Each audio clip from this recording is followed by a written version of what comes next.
નમસ્કાર, આપ જોઈ રહ્યા છો લખત ન્યૂઝ અપડેટ ચેનલ। તમામ સમાચાર અને અપડેટ મેળવવા માટે ચેનલને સબસ્ક્રાઇબ કરો અને બેલ આઇકન પર ક્લિક કરો, જેથી તમામ સમાચાર અને અપડેટ તમને મળી રહે। મામલતદાર કચેરીના સભાખંડમાં લખતર તાલુકા સંકલન સમિતિની બેઠક મળી। લખતર ગ્રામ પંચાયતની સ્ટ્રીટ લાઇટનું બિલ 1 કરોડ કરતાં વધારે બાકી હોવાનો પ્રશ્ન રજૂ કરવામાં આવ્યો।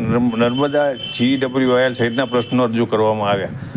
લખતર મામલતદાર કચેરીના સભાખંડમાં દર મહિનાના પહેલા શનિવારે યોજાતી લખતર તાલુકા સંકલન સમિતિની બેઠક યોજાઈ હતી। આજની બેઠકમાં લખતર તાલુકાના ઢાકી ગામે આવેલ GWIL દ્વારા ઢાકી ગ્રામ પંચાયતમાં ભરવાનો થતો વેરો ઘણા સમયથી ભરવામાં આવ્યો નથી।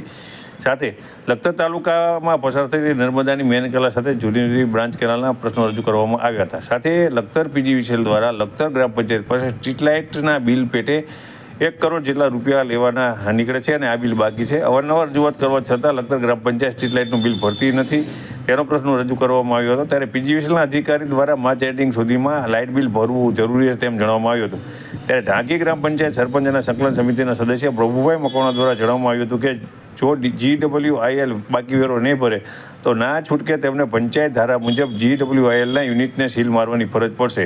આજની સંકલન સમિતિની બેઠક લખતર મામલતદાર હર્ષવર્ધન પરમારના અધ્યક્ષસ્થાને યોજાતા લખતર PSI એને ડાબી સંકલન સમિતિ સદસ્ય પ્રભુભાઈ મકવાણા સહિત લખતર તાલુકા સંકલન સંલગ્ન કચેરીના અધિકારીઓ ઉપસ્થિત રહ્યા હતા।